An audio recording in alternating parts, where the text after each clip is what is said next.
الحمد لله نحمده ونستعينه ونستغفره ونعوذ بالله من شرور أنفسنا ومن سيئات أعمالنا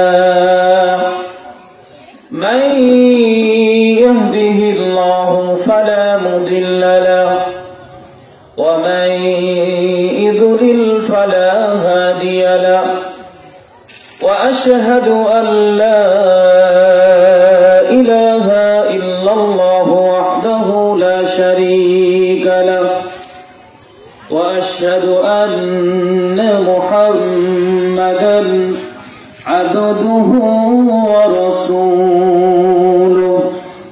الذي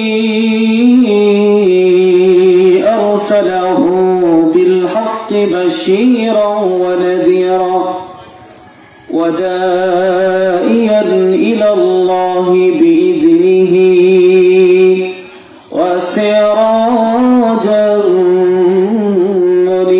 منيرا أما بعد فأعوذ بالله من الشيطان الرجيم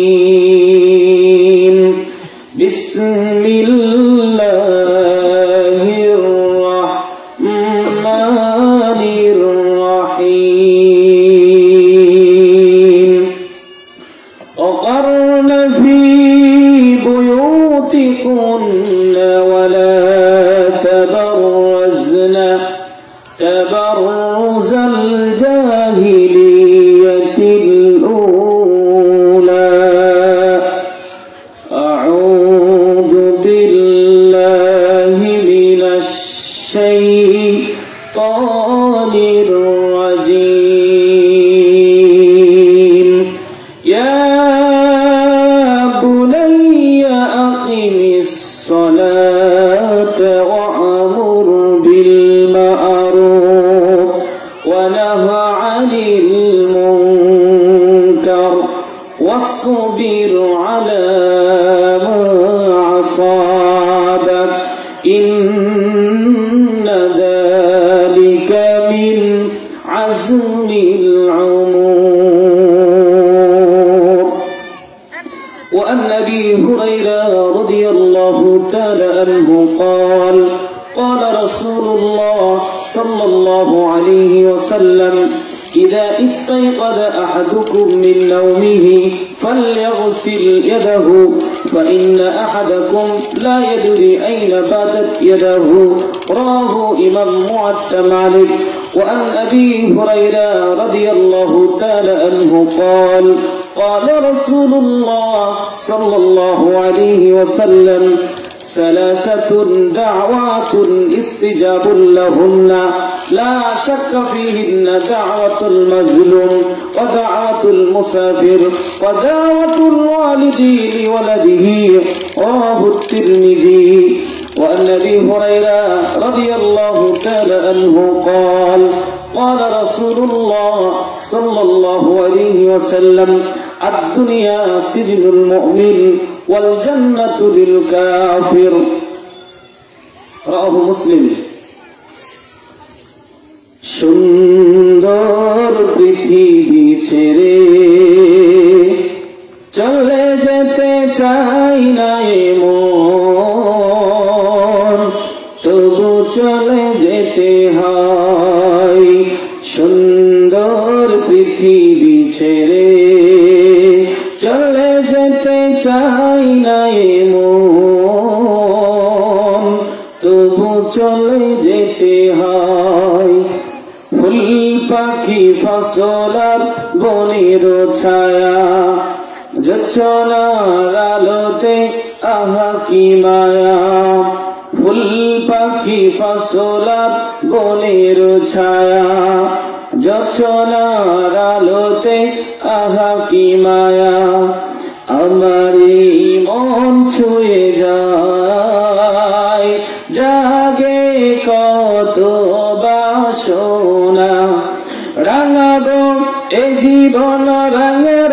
মালায় রাঙাবো এই রঙের মেলায় রাঙানোর শেষ না হতে চাওয়া পাওয়া তবু চলে যেতে হয় সুন্দর পৃথিবী ছেড়ে চলে যেতে চাই না মন তবু চলে যেতে হয় সুখের দোচালা ছাউনি দিয়া যত্ন করিয়া সুন্দর ঘর বাঁধিয়া সুখের দোচালা ছাউনি দিয়া যত্ন করিয়া ঘর বাঁধিয়া সাজানো হলো এ জীবন তখনই চলে এলো উপরের ডাক তখনই চলে এলো উপরের ডাক সুন্দর পৃথিবী ছেড়ে চলে যেতে চাই না মন তবু চলে যেতে হয় সুন্দর পৃথিবী ছেড়ে চলে যেতে চাই না মন তবু চলে যেতে হয় আলহামদুলিল্লাহ মুকুন্দপুর জামে মসজিদ কর্তৃক আয়োজিত 2 দিন ব্যাপী বিরাট তাফসীরুল কোরআন মাহফিলের সম্মানিত সুযোগ্য সভাপতি আলহাজ বাবলু হাজী হাফিজাহুল্লাহ উপস্থিত আমার ডানে এবং বামে সম্মানিত ব্যক্তি ও বর্গ উপস্থিত রয়েছেন যাদেরকে নিয়ে আজকের এই দিনের মাহফিল মূলত উদ্দেশ্য আমার পর্দার আড়ালের আমার মা ও বোনেরা পর্দার ওপারে অবলা সরলা আমার মা এবং বোনেরা সকলকেই আমার আন্তরিক মোবারকবাদ ও শুভেচ্ছা জানিয়ে আমি শুরুতেই সেই মহিয়ান গরিয়ান আল্লাহ সুবহানাহু ওয়া তাআলার প্রশংসা করছি যে আল্লাহ সুবহানাহু ওয়া তাআলা আমাদেরকে এইরকম সুন্দর একটি পরিবেশে সুন্দর একটি বৈঠকে আপনাদেরকে নিয়ে আমাদের আলোচনা করার আল্লাহ সুযোগ করে দিয়েছেন সেই আল্লাহর শুকরিয়া আদায় করছি আমরা বলছি আলহামদুলিল্লাহ আল্লাহ আমাদের সুস্থ রেখেছেন ভালো রেখেছেন এটা সবচেয়ে বড় নিয়ামত আমি যখন অসুস্থ হয়ে যাই আপনি যখন অসুস্থ হয়ে যান তখন আপনি বুঝতে পারেন যে সুস্থতা কি জিনিস একটু সাউন্ড বাড়াবেন ঠিক আছে মাঝে মধ্যে যদি সুস্থতা হচ্ছে সবচেয়ে বড় নিয়ামত পৃথিবীতে সুস্থতা হচ্ছে সবচেয়ে বড় নিয়ামত এই জন্য সুস্থ থাকা অবস্থায় বেশি বেশি ইবাদত বন্দেগী করতে হবে আল্লাহর জিকির আজকার তাসবিহ তাহলিল করতে হবে সময়ে সময়ে ইবাদত বন্দেগী করতে হবে আল্লাহ আমাদের সুস্থ রেখেছেন আমার মা বোনেরা আমরা আবার আল্লাহর প্রশংসা করছি মনে মনে বলি আলহামদুলিল্লাহ লক্ষ কোটি দুরূদ এবং সালাম বর্ষিত হোক যিনি সর্বকালের যিনি সর্বযুগের শ্রেষ্ঠ মানুষ হয়ে পৃথিবীর বুকে এসেছিলেন তিনি হচ্ছেন মুহাম্মদ সাল্লাল্লাহু আলাইহি ওয়াসাল্লাম তার উপর দুরূদ এবং সালাম বর্ষিত হোক আমরা বলি আল্লাহুম্মা সাল্লি আলাইহি আল্লাহুম্মা বারিক আলাইহি প্রিয় তাওহীদি জনতা প্রিয় পর্দার আড়ালের সম্মানিতা আমার মা ও বোনেরা আজকের এই তাফসীরুল কোরআন মাহফিলকে সাফল্যমণ্ডিত করার জন্য আপনাদের সহযোগিতা একান্তভাবে আমরা কামনা করতেছি আমার মা আমার বোন আপনারা পরস্পরে কেউ কথা বলবেন না আপনাদের সহযোগিতা কামনা করছি আমরা বাচ্চারা যেন কথা না বলে সে বিষয়ে হাতের ইশারার মাধ্যম দিয়ে তাদেরকে কথা বলা থেকে বিরত রাখার চেষ্টা করবেন নিজেরা কথা বলবেন না অন্যকে কথা বলতে দেখলে হাত দিয়ে ইশারা করবেন যে কথা বলো না আমি ইনশাআল্লাহ নির্দিষ্ট সময়ে নির্দিষ্ট একটি বিষয়ের উপরে চেষ্টা করব আলোচনা করা আমার মা আমার বোন যাতে আপনার কিছু উপকার হয় যাতে আপনার কিছু লাভ হয় এই বিষয় নিয়ে আমি আলোচনা করার চেষ্টা করব আমার আলোচ্য বিষয় আমার মা ব্যস্ততার মাঝেও আমি শুধু কল্পনা করেছি যে কিভাবে বিষয়টাকে সাজাবো, বিষয়টা ফুটিয়ে তুলবো। আমার আলোচ্য বিষয় আমার মা, আমার বোন কিভাবে তার এই ব্যক্তিগত জীবন, পারিবারিক জীবন, সামাজিক জীবন কিভাবে সে সাজাবে। আমার মা, আপনি আপনার পরিবারকে কিভাবে সাজাবেন। আমার বোন, আপনি আপনাকে কিভাবে সাজিয়ে তুলবেন। আমার মা, আপনি আপনার পরিবারকে কিভাবে গড়ে তুলবেন, আপনি নিজেকে কিভাবে পরিচালনা করবেন, এ বিষয়ে আমি আলোচনা করব। খুবই গুরুত্বপূর্ণ আলোচনা, আপনারা মনোযোগ সহকারে শুনবেন ইনশাআল্লাহ, যাতে করে আপনারা আপনাদের বাকি জীবনগুলো যেন আপনারা এই আলোচনার প্রতি আলোচনা শুনে যেন আপনারা বাস্তবে যেন আমলে রূপ দিতে পারেন। আল্লাহ আপনাদের তৌফিক দান করেন, আল্লাহুম্মা আমিন। আমার মা, আমার বোন, আপনাদের সর্বপ্রথম কাজ আপনাদের সম্পর্কে পবিত্র কোরআন, মহাগ্রন্থ আল কোরআন, এই পবিত্র কোরআনে আপনাদের সম্পর্কে আল্লাহ বলেছেন, আপনাদের সম্পর্কে নবী বলেছেন, আপনাদের সম্পর্কে কোরআন বলেছেন, আপনাদের সম্পর্কে আপনার দিন ধর্ম, আমাদের দিন ধর্ম ইসলাম বলেছেন। আপনি নিজেকে কিভাবে সাজিয়ে তুলবেন, আপনি নিজেকে কিভাবে গড়িয়ে তুলবেন, আপনি আপনার জীবনকে কিভাবে পরিচালনা করবেন, আপনি আপনার নিজের জীবনকে কিভাবে সাজিয়ে তুলবেন, সে কথা আল্লাহ বলেছেন, সে কথা নবী বলেছেন, সে কথা আল্লাহ রাব্বুল আলামিন পবিত্র কোরআন, মহাগ্রন্থ আল কোরআন, এই কোরআনের ভিতরে আল্লাহ আপনাদের সম্পর্কে বলেছেন। আল্লাহ বলতেছেন, অকরনা ফি বুয়ুতিকুন্না ওয়ালা تبرزن تبرز الجاهلية الأولى। আল্লাহ রাব্বুল আলামিন বললেন নারীদের সম্পর্কে, আমার মাদের সম্পর্কে বললেন, নারীদের সম্পর্কে বললেন, মহিলাদের সম্পর্কে আল্লাহ বললেন, ও নারীরা, ও মহিলারা, তোমরা তোমাদের জীবনকে কিভাবে সাজাবে, তোমাদের জীবনকে কিভাবে পরিচালনা করবে, কিভাবে সাজিয়ে গুছিয়ে তুলবে। আল্লাহ প্রথমে বললেন, ও নারী, ও নারী, ও মহিলা, আমার মা, আমার বোন, আপনার সম্পর্কে আল্লাহ বলছেন, আল্লাহ বলছেন অকরনা ফি বুয়ুতিকুন্না। আল্লাহ বললেন, নারী, ও নারী জাতি, মহিলা জাতি, আমার মা জাতি, আমার মা, আল্লাহ আপনাদের সম্পর্কে বললেন, আপনাদেরকে বললেন, সর্বপ্রথম যেই কাজ আল্লাহ বললেন, তোমরা বাড়িতে অবস্থান করো। আমার মা, আমার বোন, আপনার সর্বপ্রথম কাজ আপনার সম্পর্কে আপনাকে বলেছেন আল্লাহ, আপনাকে নবী বলেছেন, আপনাকে কোরআন বলেছেন, আপনাকে আপনার ধর্ম ইসলাম বলে দিয়েছেন, আপনি কি করবেন। আল্লাহ বললেন নারীদের সম্পর্কে, আমার মাদেরকে আল্লাহ লক্ষ্য করে বললেন, আমার বোনদেরকে লক্ষ্য করে আল্লাহ বললেন, তোমরা বাড়িতে অবস্থান করবে। এক নম্বর কাজ আল্লাহ বললেন, অকরনা ফি বুয়ুতিকুন্না। আল্লাহ বললেন বাড়িতে অবস্থান করো, ঘরে অবস্থান করো, বাসায় অবস্থান করো। এরপরে আল্লাহ বললেন, ওয়ালা তাবাররাজনা তাবাররুজাল জাহিলিয়াতিল উলা।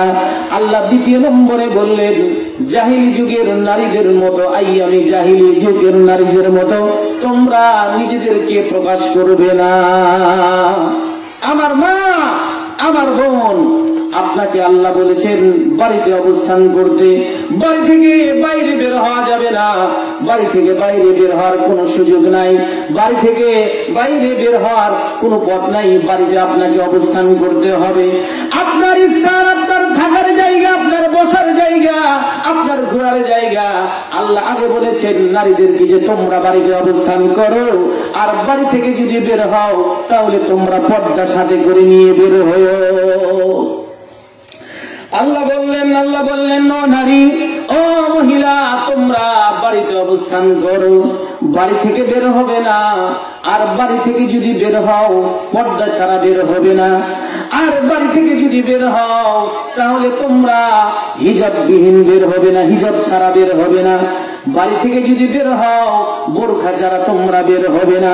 আমার মা, আমার বোন, সর্বপ্রথম আল্লাহ আপনার সম্পর্কে বললেন নারীরা, মহিলারা বাড়িতে অবস্থান করবে।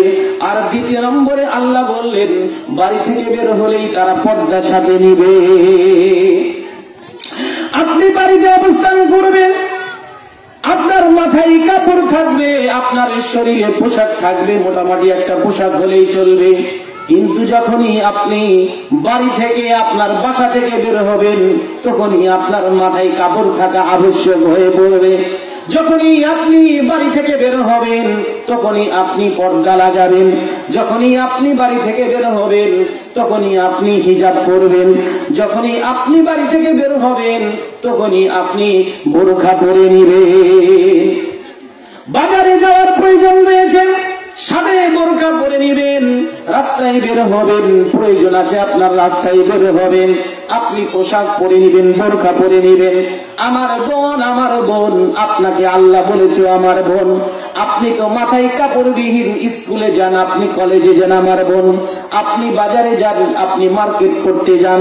আল্লাহ বলছেন ও নারী, ও নারী, ও নারী, তোমরা জাহিলি যুগের মহিলাদের মতো তোমরা উলঙ্গ হয়ে খোলামেলা ভাবে তোমরা বাড়ি থেকে বের হবে না।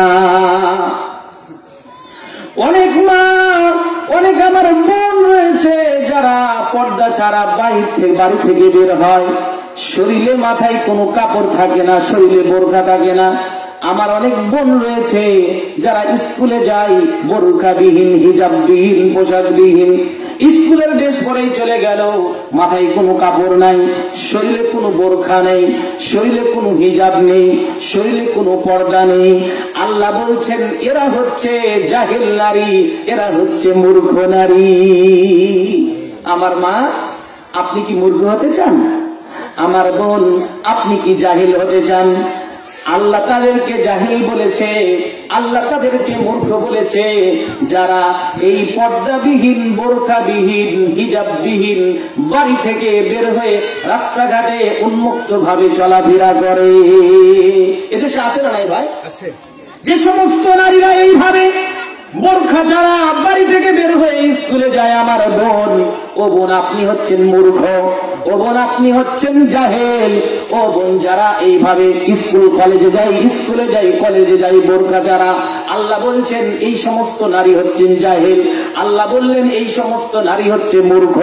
আল্লাহ বললেন যে সমস্ত নারীগণ বাজারে যায় বোরখা ছাড়া, এরা হচ্ছে জাহেল। আল্লাহ বললেন যে সমস্ত নারীরা মার্কেটে যায় পর্দা ছাড়া, বোরখা ছাড়া, আল্লাহ বললেন এরা হচ্ছে জাহেল। আমার মা, ও আমার বোন, তাহলে আপনি জাহিলির কাতারে পড়ে গেলেন।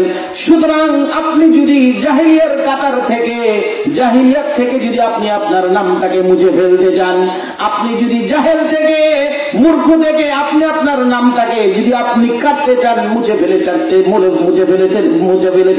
চান, আপনি যদি আপনার নামটা জাহেল থেকে, মূর্খ থেকে ডিলিট করতে চান, তাহলে আপনাকে বাড়ি থেকে বের হওয়ার সাথে সাথেই বোরখা আপনাকে পরতে হবে। আপনাকে বাড়ি থেকে বের হওয়ার সাথে সাথে আপনাকে হিজাব পরতে হবে। আপনি বাড়ির বাইরে কাজ করবেন, আপনার শরীরে বোরখা থাকবে, হাতে মোজা থাকবে, পায়ে মোজা থাকবে। এই হাতে পায়ে মোজা, শরীরে বোরখা নিয়ে আপনি বাড়ির বাইরে আপনি যেখানে যান না কেন, বাইরের বাইরে আপনি কাজ করেন বোরখা পরে।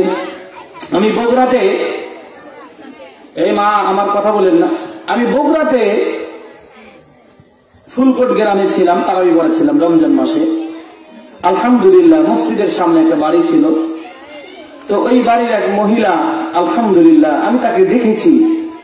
সেই মহিলা আলহামদুলিল্লাহ বাড়ির বাহির থেকে বের হলে উনি বোরখা পরতো, আবার হাতের মোজা, পায়ের মোজা।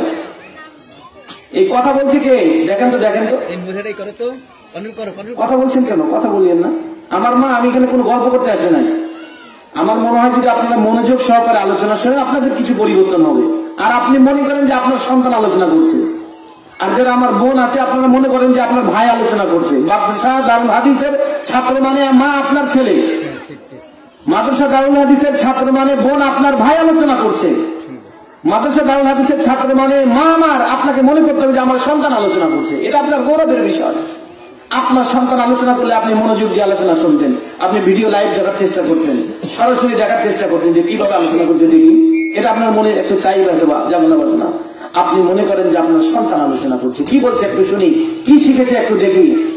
আলহামদুলিল্লাহ আমার মা আমার বোন, পরিবেশ ঠান্ডা আছে আলহামদুলিল্লাহ। আপনাদের ভিতরে আর একটু আপনাদের সহযোগিতা চাচ্ছি।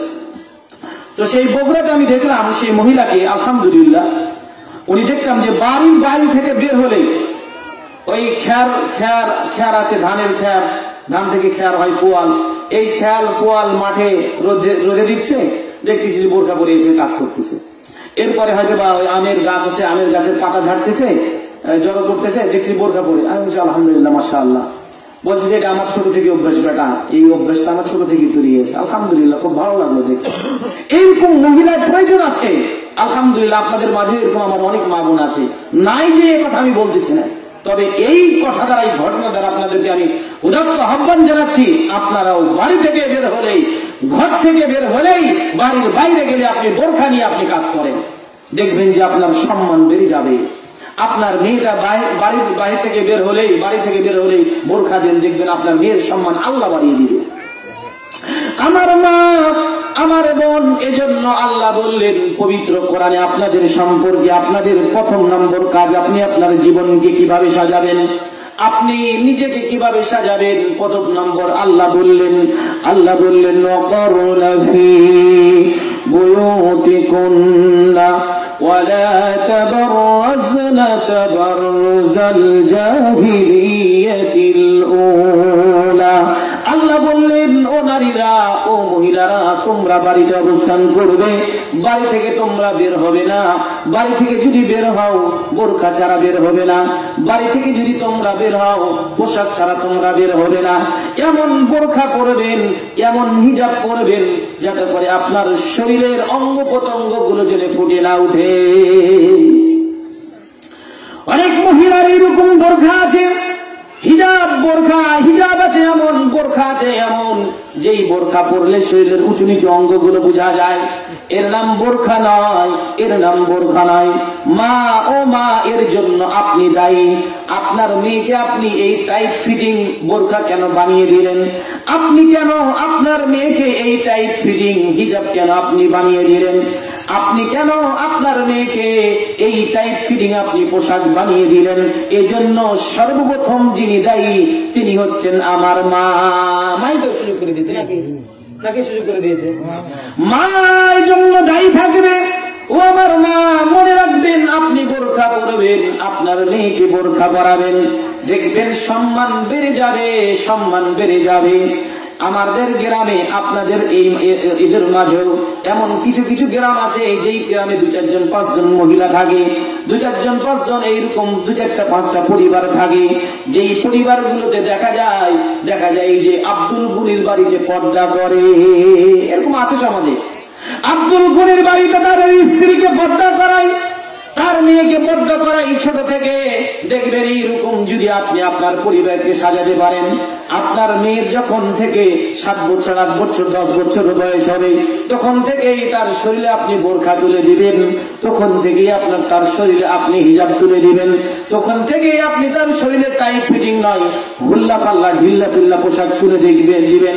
দেখবেন ওই মেয়ের যখন 12-14-15 বছর একটা বিয়ের বয়স হবে, দেখবেন পর্দার সাথে থাকবে, পর্দার সাথে যখন তৈরি করবেন, ওই মেয়ের দেখবেন বিবাহের প্রস্তাব আসবে ভালো ভালো জায়গাগুলো থেকে।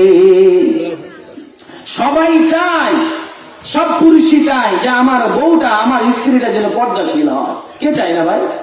সবাই চায় আমার স্ত্রীটা পর্দাশীল হবে, আমার স্ত্রীটা বোরখা পরে বের হবে, ইসলামের বিধিবিধান মানবে। সুতরাং বোন, আপনি আপনার মেয়েকে যদি পর্দা করান ছোট থেকে, তাহলে আপনার মেয়ের সম্মান কমে যাবে না, আপনার মেয়ের মর্যাদা কমে যাবে না, বরং আপনার মেয়ের সম্মান মর্যাদা আল্লাহ আরো বৃদ্ধি করে দিবেন। বরং আপনার মেয়ের ভালো ভালো পরিবার থেকে বিবাহের প্রস্তাব আসবে, আলেম ওলামাদের পক্ষ থেকে বিয়ের প্রস্তাব আসবে, আপনার মেয়ের সম্মান বেড়ে যাবে, ভালো পরিবারে বিবাহ হবে, আপনি নিজেকে সাকসেসফুল অর্জন করতে পারবেন। এজন্য আমার মা,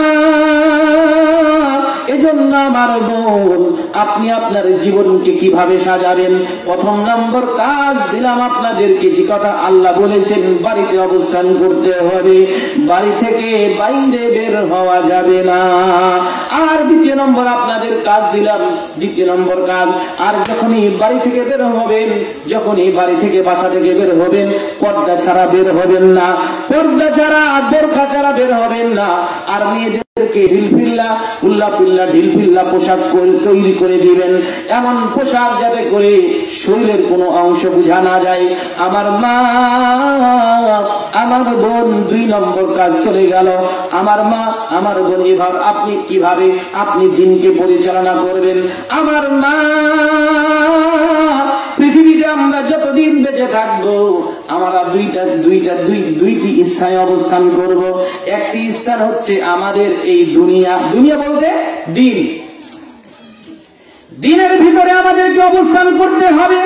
আর 2 নম্বর জায়গা হচ্ছে রাতের মধ্যে আমাদেরকে অবস্থান করতে হবে।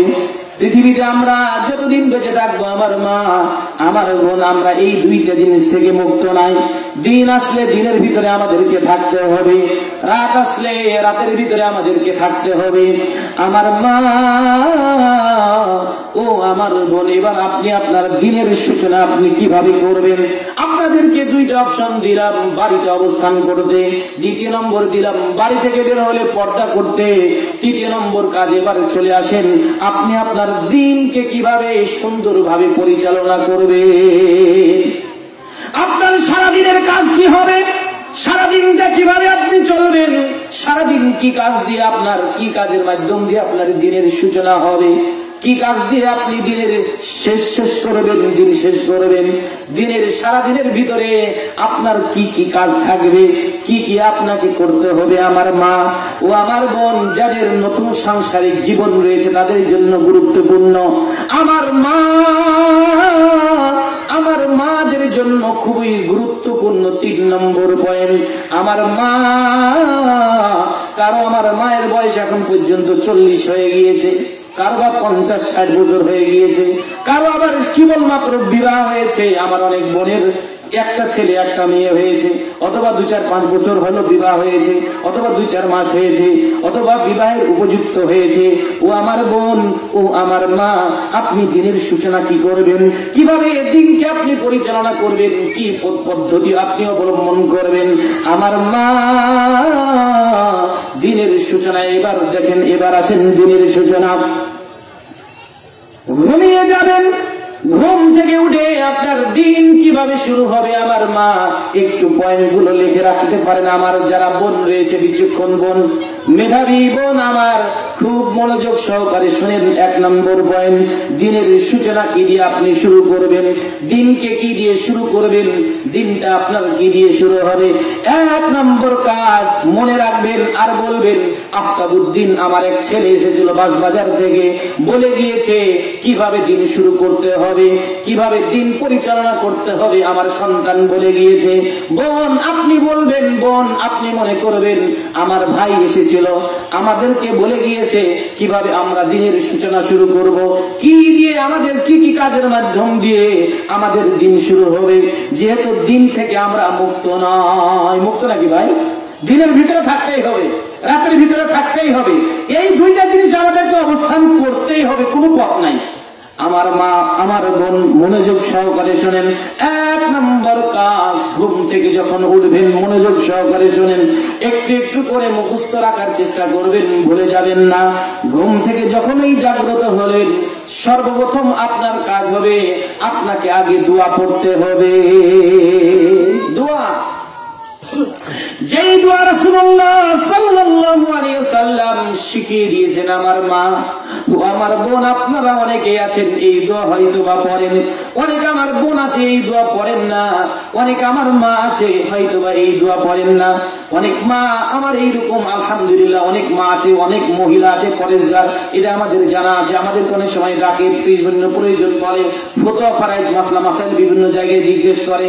ভালো লাগে তাদের এই কথাগুলো শুনে, তাদের এই চিন্তা চেতনাগুলো শুনে। আমার মা,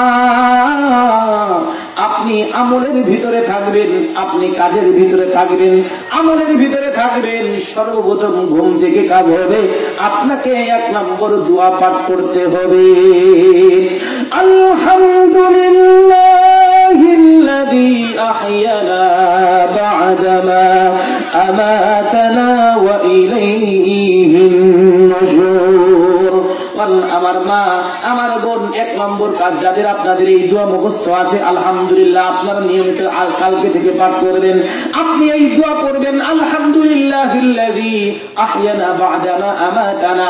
হে আল্লাহ, তোমার প্রশংসা, তুমি আমাকে মরণ দিয়েছিলে, এই মরণ থেকে তুমি আমাকে আবার জীবন দান করলে। সুবহানাল্লাহ। আমার মা, আমার বোন, আপনি কি কোনদিন লক্ষ্য করেছেন যে ঘুম মানেই মৃত্যু, ঘুম মানেই মরণ? এটা কি আপনি কোনদিন চিন্তা করেন নাই? ঘুম মানেই মরণ, ঘুমিয়ে যাওয়া মানে মরে যাওয়া। ঘুমন্ত ব্যক্তি মানে মরা ব্যক্তি। ওই ব্যক্তি উঠবে কি আর উঠবে না এর কোনো নিশ্চয়তা না। অনেক মহিলা আছে ঘুমিয়ে গিয়েছে, রাত্রিবেলা 12টার দিকে খবর এসেছে যে আমার মা মারা গিয়েছে। অনেক বাবা রয়েছে ঘুমিয়ে গিয়েছে, রাত্রিবেলা 2টার সময় খবর এসেছে বাবা আর নাই, বাবা দুনিয়া থেকে চলে গেছে। খবর এসেছে রাত 12টার সময় ফোন, মানে আপনার মনে রাখতে হবে 10টার পরেই ফোন মানে একটা আশঙ্কাযুক্ত ফোন। 10টার 11টার রাত্রি 10টা 11টার পরে ফোন মানে ভয়ঙ্কর ফোন এসেছে। আপনাকে মনে করতে হবে হয়তো বা কোনো দুর্ঘটনা অথবা কোনো বিপদ আপদ। এইরকম অনেক মহিলা আছে মারা, অনেক মহিলা রয়েছে, অনেক আমার মা বোন রয়েছে ঘুমিয়েছে, ঘুমানোর পরে সেই ঘুম দিয়েই তার দুনিয়া শেষ হয়ে গিয়েছে। অনেক বাবা রয়েছে ঘুমিয়েছে, সারা নামাজ পড়ে এসে স্ত্রীর সাথে আলাপ আলোচনা হয়েছে, কথাবার্তা হয়েছে, ওই রাত্রিতেই তার শেষ কথা ছিল, সেই বাবা আর জানতো না আমার স্ত্রীর সাথে শেষ রাত, আমার স্ত্রীর সাথে শেষ রাত্রি আমার কাটতেছে, সেই বাবাও জানে না। ঘুমিয়েছে, শুতেছে, গল্প করেছে, ওই অবস্থায় রাত 2টা 3টার দিকে মারা গিয়েছে। এইরকম অনেক বাবা আছে, এইরকম অনেক পুরুষ আছে ঘুমিয়েছে মানে মরে গিয়েছে। ঘুমন্ত ব্যক্তি মানে মরা ব্যক্তি, ঘুমন্ত ব্যক্তি মানে মৃত্যু ব্যক্তি। আমার মা, আমার বোন, আপনাকে এটা মনে রাখতে হবে যে আমি ঘুমিয়ে যাচ্ছি মানে দুনিয়া থেকে আমি অর্ধেক চলে গেলাম, পৃথিবী থেকে আমি অর্ধেক চলে গেলাম। সুতরাং ঘুমানোর সময় আপনাকে দোয়া পাঠ করতে হবে। আবার কথার ভিতরে কলা চলে আসলো, আপনি যখন ঘুমাতে যাবেন আমার মা, আপনাদেরকে একটু বলে নি কি বলে আপনি কি কি কাজ দিয়ে আপনি ঘুমাবেন একটু বলে দিই। আমার মা, আপনাদেরই অনেকেরই জানা আছে, আপনারা দোয়া পড়বেন আল্লাহুম্মা বিইসমিকা আমুতু ওয়া আহইয়া। হে আল্লাহ, তোমার নাম নিয়ে আমি ঘুমালাম, তোমার নাম নিয়ে তুমি যেন আমাকে আবার জীবিত দান করো। মা, আপনি যখন ঘুমাবেন, আপনি যখন শুতে যাবেন, ঘুমাতে যাবেন, বিছানে যাবেন, ঘুমাতে যেই সর্বপ্রথম মা আপনি নিজে আগে এই দোয়া পড়বেন আল্লাহুম্মা বিইসমিকা আমুতু ওয়া আহইয়া। ও আমার মা, এরপরে আপনার সন্তানকে নিয়ে আপনি ঘুমাবেন। আপনার 5 বছরের 7 বছরের 8 বছরের ছেলে আপনার সাথে ঘুমায়। মা, আপনার যেই মেয়েটার বয়স 7 বছর তাকে নিয়ে আপনি ঘুমাতে পারেন। মা, একটা কথা শুনেন, আমার মা, আপনার যেই ছেলেটার বয়স 7 বছর তাকে নিয়ে আপনি ঘুমাতে পারেন। 7 বছর যখন ছেলের বয়স হয়ে যাবে তখন ওই ছেলেকে নিয়ে আর ঘুমানো যাবে না। আমার মা, আপনার মেয়ের বয়স যখন 7 বছর হয়ে যাবে তখন ওই মেয়েকে নিয়ে আর ঘুমানো যাবে না, তার বিছানা আলাদা হয়ে যাবে। খুব গুরুত্বপূর্ণ কথা। আমার বোন, আপনার ছেলের বয়স যখন 7 বছর হবে, মেয়ের বয়স যখন 7 বছর হবে তখন ওই ছেলে মেয়ের বেড বিছানা আলাদা হয়ে যাবে। কথা বুঝতে পেরেছেন? এই বিষয়টা আপনারা খেয়াল রাখবেন, খুব গুরুত্বপূর্ণ আলোচনা। এই 7 বছরের আগে 6 বছর, 5 বছর, 6 বছর, 7 বছর, এই বিশেষ করে 4 বছর, 4 বছর, 5, 6, 7, এই 4-5 বছর আপনি আপনার ছেলেটাকে নিয়ে ঘুমাবেন, আপনি আপনার মেয়েকে নিয়ে ঘুমাবেন। আর ঘুমানোর সময় আপনার ছেলেকে আপনি বলবেন, আব্বু বলো আল্লাহুম্মা বিইসমিকা আমুতু ওয়া হিয়া। মাদের কাজ এটা, মাদের কাজ এটা, মাদের কাজ এটা, বোনদের কাজ। ও বোন, আপনি আপনার ভাইকে নিয়ে ঘুমান। তবে আরেকটি কথা, ছেলে এবং মেয়ে, আপনার ছেলে মেয়ে তাদের যখন উভয়ের 7 বছর বয়স পার হয়ে যাবে, তখন তাদেরকে একসাথে রাখা যাবে না, তাদের বিছানা আলাদা হয়ে যাবে। এটা আমি বলি নাই, রাসূল বলেছেন। রাসূল বলছেন, মুরু আওলাদাকুম বিসসালাহ, মুরু আওলাদাকুম বিসসালাহ। তোমাদের সন্তানের যখন 7 বছর বয়স হবে, তখন তোমরা তোমাদের সন্তানদেরকে সালাতের প্রশিক্ষণ দাও, সালাতের জন্য তোমরা বলো। এরপরে রাসূল বলছেন, রাসূল বলছেন ওয়াদরিবুহুম আলাইহা ওয়া হুম 10 সিনিন। আর যখন 10 বছর বয়স হবে, তখন তোমরা সালাতের জন্য তাদেরকে প্রয়োজনে প্রহার করো। আর রাসূল বলছেন, নফারিকু বাইনাহুম ফিল মাদাজি। আর 10 বছর পরে তাদের বেড বিছানাগুলো একেবারে পার্থক্য করে দাও। মানে 7 বছর বয়স থেকে প্রশিক্ষণ শুরু করা দেওয়া যায়, আলাদা আলাদা বেড করে দেওয়া। এই 7 থেকে নিয়ে 10 বছর পর্যন্ত এটা প্রশিক্ষণ। মানে একদিনে তো আপনার সন্তান আপনার থেকে আলাদা হবে না। আপনি ঘুমিয়েছেন, স্বামী স্ত্রী দেখবেন যে আপনার ছেলেটা এসে আপনার কোলে ঘুমিয়ে গিয়েছে, আদরের ছেলে তো আপনি তাকে তো আলাদা করতে পারবেন না। এই জন্য রাসূল বলেছেন 7 বছর থেকে প্রশিক্ষণ শুরু করো, 10 বছর পর্যন্ত এইভাবে প্রশিক্ষণ শুরু করো, আলাদা করে দাও বেড বিছানা। মাঝে মধ্যে আসবে, আসুক, মাঝে মধ্যে আপনার ছেলেটা আপনার এখানে চলে আসবে, মেয়েটা চলে আসবে, আসুক। এইভাবে 3 বছর প্রশিক্ষণ চলবে। আর 10 বছর পরে একেবারে বেড বিছানা আলাদা হবে, আর ঘুমানোর সুযোগই হবে না। এবং আপনার ছেলের বেড আলাদা হবে, আপনার মেয়ের বেড আলাদা হবে 10 বছর পরে। এই 10 বছর পরে ভাই বোনকে একসাথে আর রাখা যাবে না।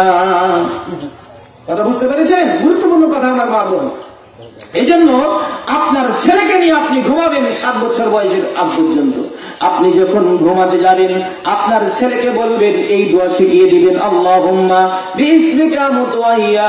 ও আমার মা, ও আমার বোন, আপনি আপনার ভাইকে নিয়ে ঘুমাবেন, আপনার মেয়েকে নিয়ে আপনি ঘুমাবেন, তখন এই দোয়া পড়াবেন, তাদেরকে শেখাবেন। আরো কিছু দোয়া রয়েছে মা, এটা আপনার নৈতিক দায়িত্ব মা, আপনার নৈতিক দায়িত্ব মা। আপনি বাবাকে বলবেন, আব্বু বলো তো সূরাতুল ফাতিহা। রাসূল ঘুমানোর সময় সূরাতুল ফাতিহা পড়ে শরীরে ফু দিতেন আমার মা। আপনার সন্তানকে আপনি এই 4-5 বছর, 6-7 বছর বয়স থেকে প্রশিক্ষণ দেওয়া শুরু করেন। আপনার ছেলেটাকে নিয়ে যখন আপনি ঘুমাবেন, তখন বলবেন, আব্বু বলো সূরাতুল ফাতিহা। আপনি বলবেন, আলহামদুলিল্লাহি রাব্বিল আলামিন আর রহমানির রহিম মালিকি ইয়াউমিদ্দিন। এইভাবে আপনি আপনার সন্তানকে ঘুমানোর সময় প্রশিক্ষণ দিবেন। ও আমার মা, 1 নম্বর গেল দোয়া, আল্লাহুম্মা বিইসমিকা আমুতু ওয়া হিয়া। 2 নম্বর আমার মা সূরাতুল ফাতিহা আপনি শিখাবেন ছোট থেকে ঘুমানোর সময়, এগুলো দোয়া ঘুমানোর সময় এই দোয়া পড়বেন। 3 নম্বর আমার মা, আমার বোন, 3 নম্বর কাজ হবে মুআউযিযাতাইন, সূরাতুল ফালাক, সূরাতুন নাস, ছোট্ট ছোট্ট সূরাগুলো শিশুদেরকে আপনি বলানোর চেষ্টা করবেন। ঘুমানোর সময় ছেলেটাকে বুকের ভিতরে নিয়ে নেবেন, মেয়েটাকে বুকের ভিতরে নিয়ে বলতে বলবেন, আব্বু বলো কুল আউযু বিরাব্বিন নাস মালিকিন নাস। এইভাবে আপনি আপনার ছেলেটাকে প্রশিক্ষণ দিবেন। এরপরে সূরাতুল ফালাক পড়াবেন, সূরাতুল ইখলাস পড়াবেন। এরপরে 4 নম্বর কাজ আমার মা, আপনারা অনেকেই হয়তো বা মুখস্থ আছে, গুরুত্বপূর্ণ একটি দোয়া, সেটি হচ্ছে আয়াতুল কুরসি। কখনো কোনো সময়ের জন্য ভুলে যাবেন না। ঘুমাতে যাবেন, শুইতে গেলে, বেডে শুইতে গেলে রাত্রির সময় আমার মা আপনি আয়াতুল কুরসি পড়বেন, আল্লাহু লা ইলাহা ইল্লা হুয়াল হাইয়ুল কাইয়্যুম। এই আয়াতুল কুরসি, আমার আয়াতুল কুরসি পাঠ করবেন আপনি নিজে ঘুমানোর সময়। আমার মা, ও আমার বোন, আপনার মেয়েটাকে আপনি এইভাবে প্রশিক্ষণ দিবেন, আপনার ছেলেটাকে নিয়ে আপনি এইভাবে প্রশিক্ষণ দিবেন। আমার মা, আজকে খুব গুরুত্বপূর্ণ আলোচনা আমার মনে হচ্ছে, আপনাদের জীবনে এগুলো কাজে লাগবে।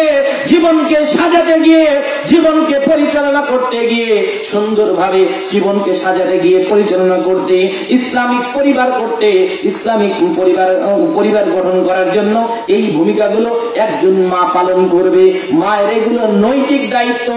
নৈতিক দায়িত্ব মা ঘুমানোর সময় সন্তানদেরকে নিয়ে বুকের কাছে টেনে নেবেন, ছেলেটাকে একদিকে রাখবেন, মেয়েটাকে আরেক দিকে রাখবেন, এই নিয়ে আপনি আপনার ছেলেদেরকে দোয়া পড়াবেন। প্রয়োজনে বলবেন তোমাদের জন্য আগামীকালকে পুরস্কার আছে, আগামীকালকে একটা চিপসের প্যাকেট কিনে দিব, আগামীকালকে একটা কি বলে মামা বিস্কুট কিনে দিব, আগামীকালকে তোমাদের জন্য চকলেট কিনে দিব। এইভাবে লোভ দিবেন ছোট্ট ছোট্ট বিষয়ের। আর এই ছেলে মেয়েদেরকে ছোট থেকে আপনি ঘুমানোর সময় এইভাবে দোয়ার প্রশিক্ষণ দিবেন। আপনারও পড়া হলো, ছেলেদেরও প্রশিক্ষণ হলো।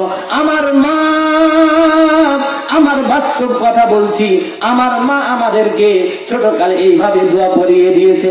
আমার দাদির কাছে আমি বেশি শুয়ে থেকেছি, আমার এটা মনে হচ্ছে।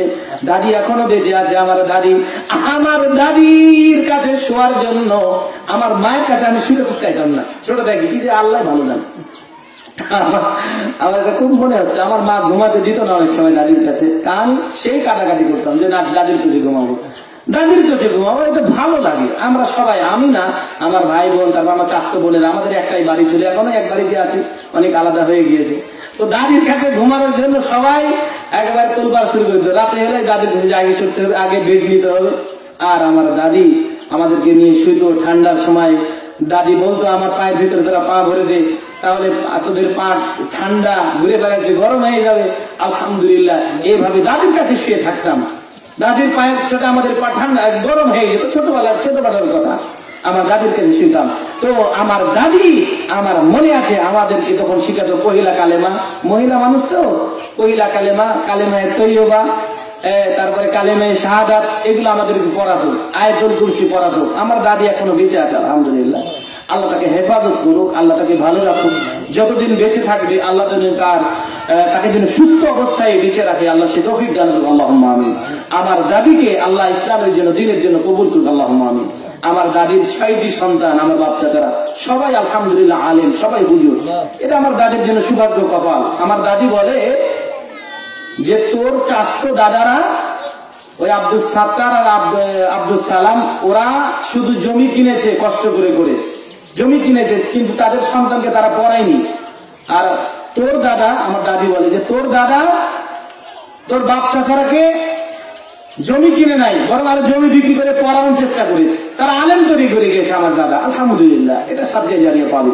তো আমার মা, আমার বোন, তো আপনাদের এটা কাজ হবে, প্রশিক্ষণ হবে। ঘুমানোর সময় এইভাবে ছেলেদেরকে প্রশিক্ষণ দিবে। আমি ব্যক্তিগত কোনো কথা বলবো না, আপনাদের শিক্ষার জন্য একটু বললাম, বাস্তবতা তুলে ধরলাম, যাতে আপনাদের একটু দৃষ্টি আকর্ষণ হয়। আমার মা, আমার বোন, আপনাকে ঘুমানোর আমল শিখিয়ে দিলাম। এইভাবে আপনি আপনার রাত্রিটিকে পার করবেন। এরপরে মাঝে মধ্যে রাত্রির বাচ্চাদেরকে পেশাব পায়খানা করাবেন।